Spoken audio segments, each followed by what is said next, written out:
I'm Robert Anderson and welcome to the Tourist Route. Hanoi, the beating heart of northern Vietnam. Where the scooters outnumber the people, the coffee could power a small city, and before crossing the road you need to do a small prayer. I spent 3 days exploring this beautiful location with the occasional bowl of pho noodles to keep me going. But this trip wasn't just about the city. I ventured beyond the chaos to explore Ninh Binh, a place so cinematic your holiday photos look like they're from a nature documentary. And How Long Bay, because when you're near such a wonder, you go. So grab an egg coffee and let's explore northern Vietnam.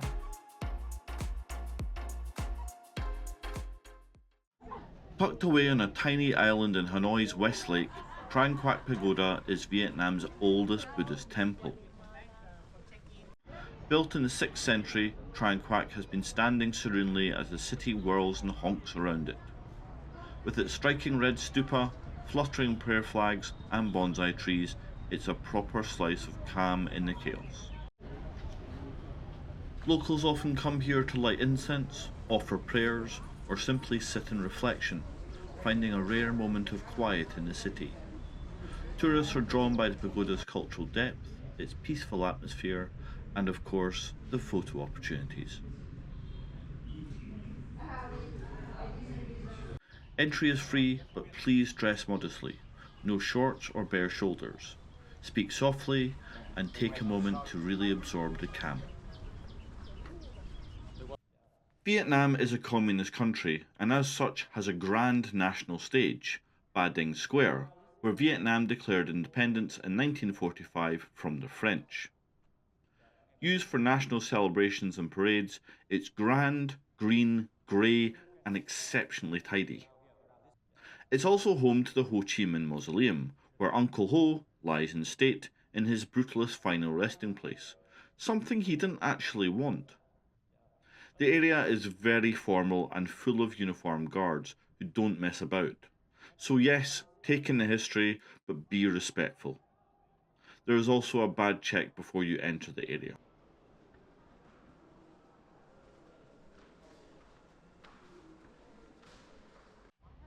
This is the Presidential Palace. Built by the French in the early 1900s, it was meant to be the home for the Governor-General of Indochina.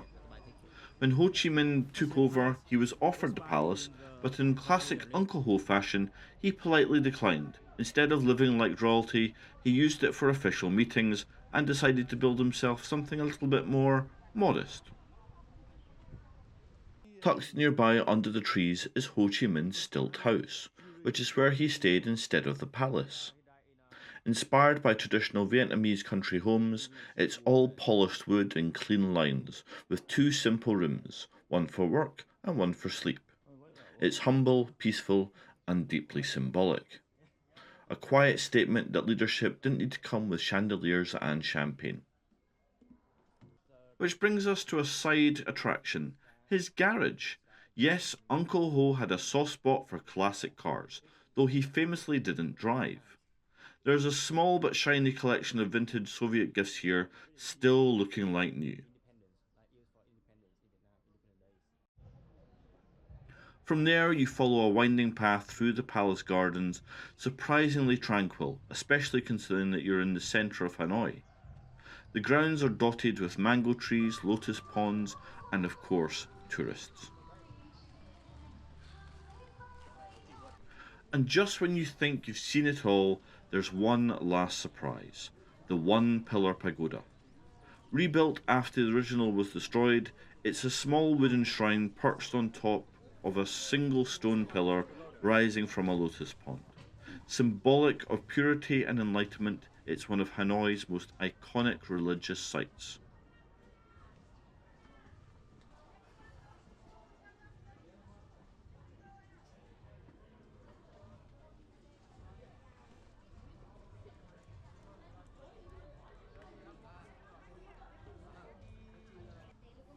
And just beside the One Pillar Pagoda, you'll find Dien Huu Temple, the larger, often overlooked neighbour in this spiritual little corner.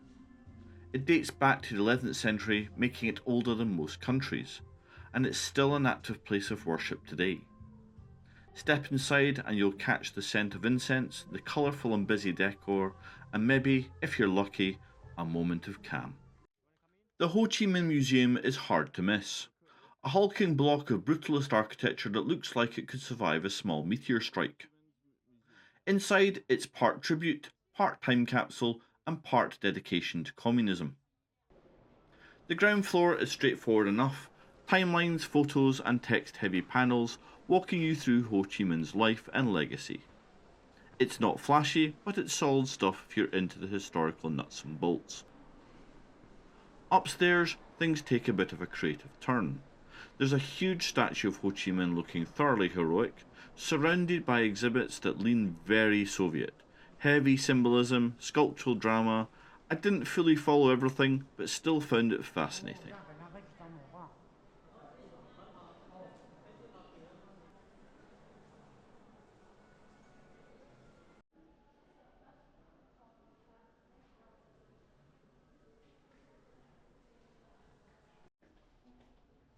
In all, it's definitely worth a visit.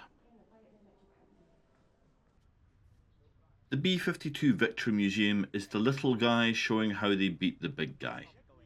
Front and centre, the wreckage of a US B-52 bomber brought down during the Christmas bombings of 1972, now sitting in pieces, a relic of a brutal war. Outside, the courtyard doubles as a Soviet hardware showcase, with Russian-made anti-aircraft guns, radar systems, and a MiG fighter jet looking like it's ready to scramble at a moment's notice. It's part museum, part outdoor missile park. Inside, the story unfolds through old-school displays, patriotic, powerful, and definitely told from one side. But if you're into military history, it's a fascinating slice of Hanoi's past.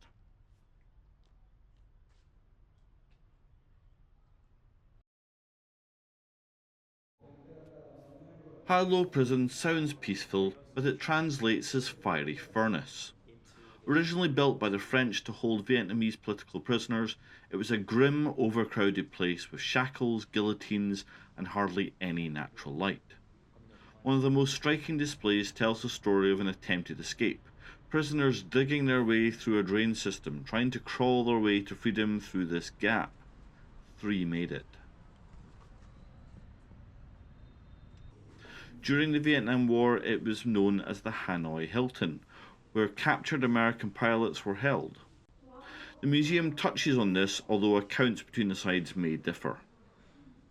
It's sobering, yes, but truthfully, a bit repetitive. If you're short on time, this one might be one you can miss. Train Street, where the line between charming local life and "is this safe" gets very, very thin. A working railway track runs straight through a narrow alley, lined with bars, cafes, homes, and tourists. And yes, trains still barrel through. When they do, everything, including tables, tourists, and stools, vanish in seconds. It's chaotic, I'm told, atmospheric, and wildly photogenic. Officially, it's been closed to tourists for safety. Unofficially, go, buy a coffee or beer, and take your selfie. Unfortunately, it's not really trains that I'm dodging, it's other tourists who are doing exactly the same thing as me. It's also fun to watch the on-street sellers peddling their skills. This woman was cleaning trainers with gasoline. Maybe not wear them near any open flames. Hanoi is a very busy city and traffic laws don't really exist. Getting around on your own might be difficult, so I recommend booking a guided tour. There are loads and it'll help you actually enjoy the chaos instead of just surviving it. One tip, don't be surprised if your tour includes a stop at a local art workshop, usually one where disabled artisans are creating beautiful Vietnamese embroidery and lacquerware. It's genuinely impressive, and even if you're not buying, it's a kind gesture to leave a small donation on your way out. If you're heading into pagodas or temples, and you really should, dress respectfully. That means no shorts, no bare shoulders, or you won't be admitted. Bring bottled water with you, and tip your guide at the end at least 300,000 dong. And above all, watch the traffic. Crossing the road here is a serious sport. Day 2, and I joined an organised tour from Hanoi to the stunning Ninh Binh, which included an early morning hotel pickup and a fairly comfortable air-conditioned coach. The journey took about 3 hours through Vietnam's endlessly fascinating countryside. Rice paddies, farmers in conical hats, and scooters buzzing by. The stop for a Vietnamese coffee along the way was also very welcome. Our first stop was to the ancient capital of Vietnam, Hoa Lư, but we couldn't take the bus.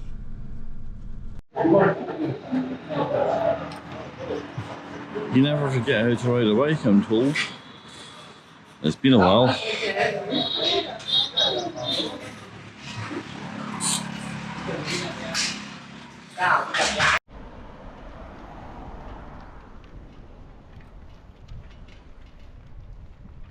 A bit wobbly, I found every crack and dip on that road.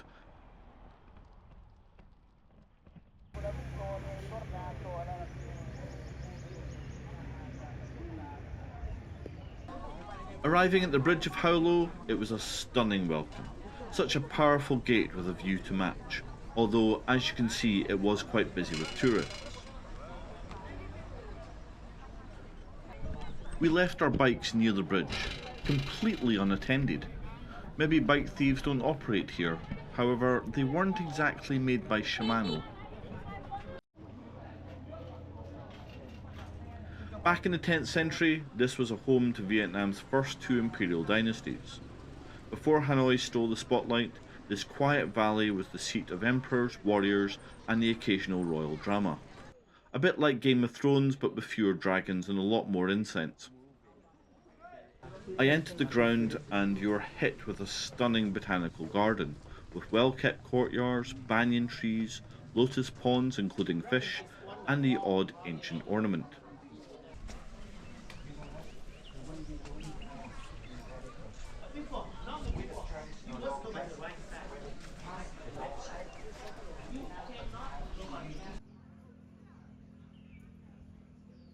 There were 3 paths towards the main temple. I was told royalty only used the one in the middle, so that's the way I went. There was a short queue to go into the main temple, which is dedicated to Emperor Dinh and Emperor Li, the first emperors of Vietnam after Chinese rule in the 10th century.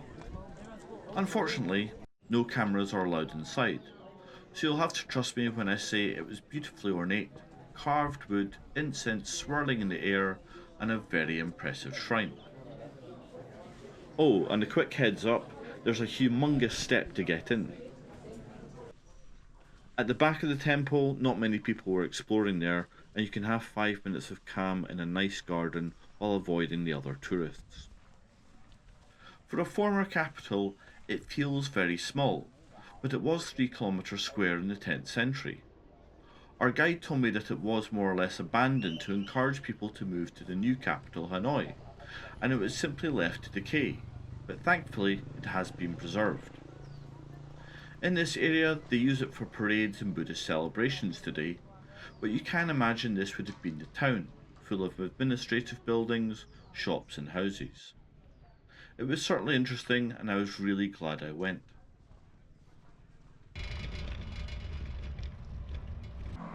And then we went back for lunch to prepare for the afternoon activity. Leave me alone, I'm on holiday.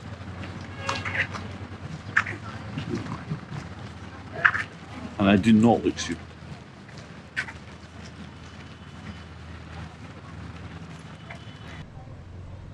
Feeling like a total tourist, we headed to Tam Coc, which is a river where we'll be taken through one of the most breathtaking landscapes on earth in a small metal boat.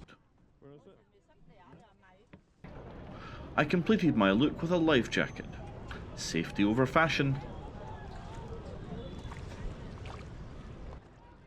The Tam Coc River boat ride is one of the most memorable ways to take in the landscape of northern Vietnam. You sit low in a small metal rowing boat with rice paddies stretching out on either side. All around you are sheer limestone cliffs rising straight up from the water. The boat winds through the river at a gentle pace, and it's incredibly peaceful. No motors, just the sound of oars dipping in and out of the water. A fleet of boat people row the boats up and down the river, with most of them using their feet to row. I can barely row with my arms. It is incredibly skillful and amazing to watch, and they definitely get their steps in. You pass through several low river caves where the cliffs have hollowed out underneath.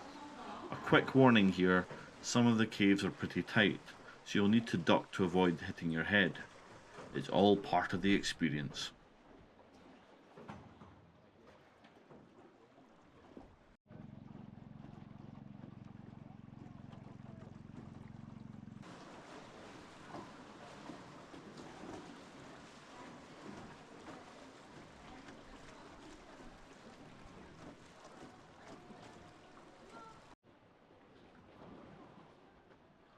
It was a max of 3 passengers per boat. I ended up in a boat of 2 and drew the short straw of sitting in the front seat, which is a blessing and a curse. It meant I had the full view, but after a while, as the boat is so shallow, it got seriously uncomfortable, and you're in that position for about an hour. So if you have a bad back, you should probably consider if this is the best activity for you.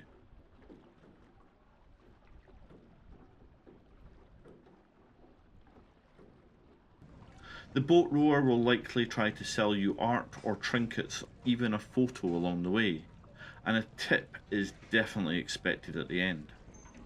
I gave 100,000 dong, but give what you can, as they work really hard out there. The final stop of today's tour was Hang Mua, which is a famous viewpoint in the Ninh Binh province. The task is to climb 500 steep stone steps up a limestone mountain for a stunning view of the Tam Coc Valley and where we just rode in the small boats.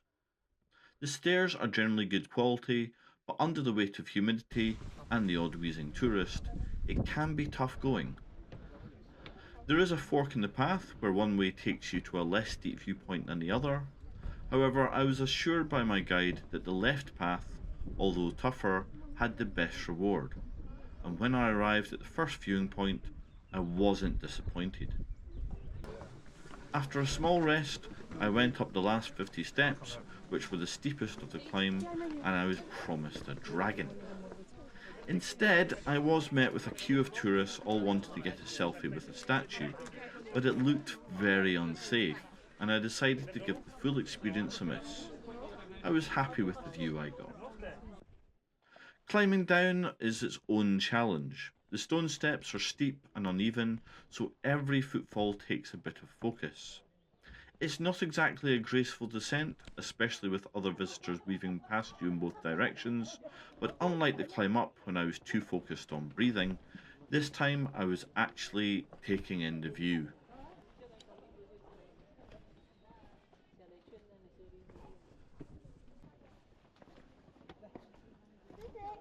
The climb is a proper leg burner, and even if you're gasping for air and questioning your life choices, keep going. The top is worth every sweaty step. After a well-deserved drink at the bar, it was time to get back on the bus and head back to Hanoi, which took about 2.5 hours. If you're anywhere near Hanoi, Ninh Binh is an absolute must. There are plenty of tours to choose from, and yes, the main sites can get very busy. Most tours include hotel pickup and drop-off, which definitely helps because it's a long day out. Bring snacks, bottled water, and maybe some earbuds for the long coach journey. The riverboat ride is stunning, but if you have a bad back or other mobility problems, this one might not be for you. If you're climbing Hang Mua, be ready. The steps are steep and there are 500 of them. Bring water and sun protection. And don't forget, your guide and your boat rower work very hard. A small tip goes a long way. It was an early start, but the promise of How Long Bay was enough to get me out the door. I had a hotel pickup and boarded a very comfortable coach with aircon and Wi-Fi. The drive to Tuan Chau Marina took about 3 hours, and I'll be honest to say I was snoozing for most of it. We arrived at the marina and we were taken to our boat, which would be our base for the day. Top tip: take a photo of the boat name, as all the boats look the same. As we left the marina behind, the boat began chugging its way into the quiet waters of How Long Bay. All around us, limestone hills rose from the sea, hundreds of them, scattered like a scene from Avatar. We passed a few commercial boats along the way, but as we pushed further into the bay, the scale of it really started to sink in. With nearly 2,000 islands stretching across more than 600 square miles, How Long Bay is vast. Our first viewpoint was the well-known Kissing Chickens Rock, two tall limestone formations that, with a bit of imagination, looked like birds leaning in for a kiss. Soon after, lunch was served, a generous spread of fresh seafood, all prepared on board. Then it was up 2 flights of stairs to the top deck, where there were deck chairs and sun loungers to enjoy. Our first stop was Hang Sot, also known as Surprise Cave, and it certainly lived up to its name. From the outside, the cave looks very unassuming, but once you step inside, it opens up into a vast otherworldly space. Formed over millions of years by water carving through the limestone, the chambers stretch deep into the rock, filled with towering stalactites and stalagmites in incredible shapes and formations. Discovered by the French in the early 1900s, the cave has become one of the highlights of How Long Bay, and it's easy to see why. Our guide was excellent, pointing out formations that resembled animals, even people, all naturally sculpted by time.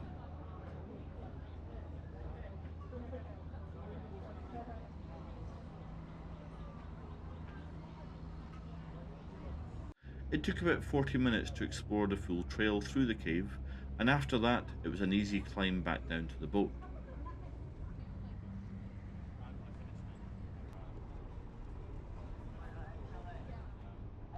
Next up was Luon Cave, not a cave you walk through, but one you float beneath. You have the option of boarding a rowboat and glide under the low arch of limestone, where it opens into a hidden lagoon, completely enclosed by cliffs and lush greenery. However, I opted to do something else.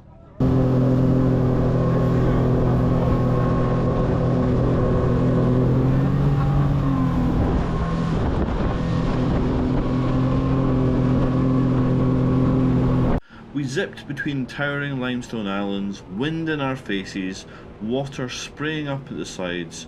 What had felt still and serene now felt bold and alive. This was a thrilling way to experience the bay, and our driver was amazing and fun to watch. It's up to you, but if you have a choice, the speedboat was an absolute buzz.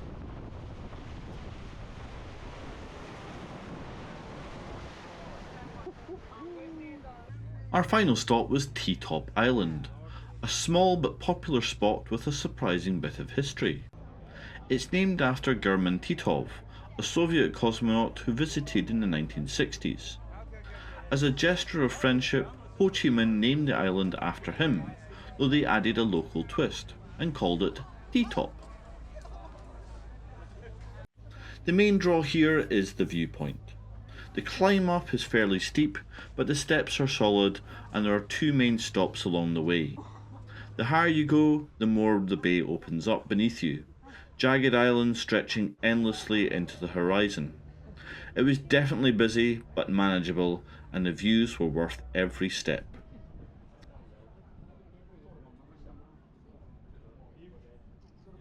Back at the bottom, you've got some options. The small beach is perfect for a swim, a bit of sunbathing, or even a quick game of football if you're feeling energetic.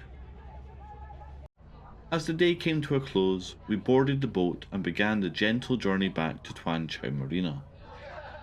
We were served some light snacks, that classic combination of fresh fruit and a plate of fries. Simple, but exactly what was needed. I made my way up to the top deck where someone had put some music on.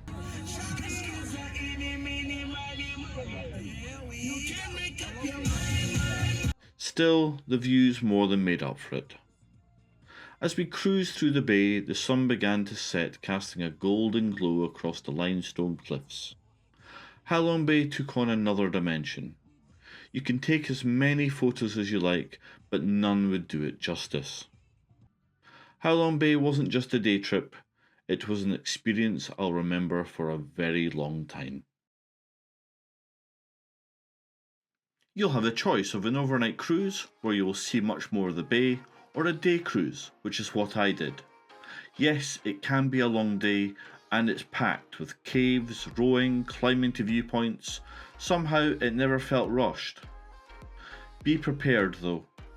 This is one of Vietnam's most popular trips, and it shows. Every viewpoint, every beach, every cave, you'll be sharing it with plenty other wide-eyed travellers. That said, it's still magical. Just take a photo of your boat name early on. Trust me, once they're all anchored together, you'll be grateful for the reminder. Some of the hikes do get steep, but they're not punishing, just enough to earn the view. The food on board the boat, genuinely excellent. I wasn't expecting such quality from a tour, but it delivered. And lastly, tip your guide. They work incredibly hard to make the day smooth, informative and memorable, and they deserve it. I only had 3 days in Vietnam, but I came away with a lot, and not just great memories, but a few practical lessons too. If you're heading there, here's what I wish I'd known before I landed. First, bring cash. Most places don't take cards or Apple Pay, aside from hotels. For restaurants, taxis and shops, cash is essential. Hanoi is a very big place, and getting around isn't always straightforward. So if you're short on time, organised tours are well worth it. They make seeing the highlights far easier and they're more efficient. If you do a tour and you have a guide, please tip them. Even a small amount makes a real difference. It's not expected everywhere, but it is appreciated. Vietnam has a rich history, and the people are very proud of their culture and their politics. The Ho Chi Minh Mausoleum, for example, is very significant, and this and other monuments should always be respected. Road safety can be challenging. The traffic is constant, especially in the cities, and crossing the road can be overwhelming at first. Be cautious and stay alert. Don't drink the tap water. Use bottled water, even when brushing your teeth, and try to avoid cold or raw foods that might have been washed in local water. Book your airport pickup in advance. It helps you avoid scams and ensures a smoother arrival. The same goes for the trip back. Give yourself at least 4 hours before your flight, as immigration queues can be very long. It's worth checking if you're up to date on your vaccinations. Your local doctor will be able to give you some advice, but it's wise to get a booster for tetanus, diphtheria and polio, just to be safe. Check your visa requirements. They vary by nationality and can change, so make sure that you sorted it before you fly. Check your roaming situation in advance. My phone didn't work when I landed, but I was able to pick up a local SIM card at the airport, which cost about $10 US. Dress modestly if you're visiting temples. That means no bare shoulders or exposed legs. However, some temples may provide a covering so you can enter. Health and safety standards aren't quite the same as in the West. That's not necessarily a bad thing, just something to be aware of. Stay mindful of your surroundings. As for crime, I felt safe in Hanoi.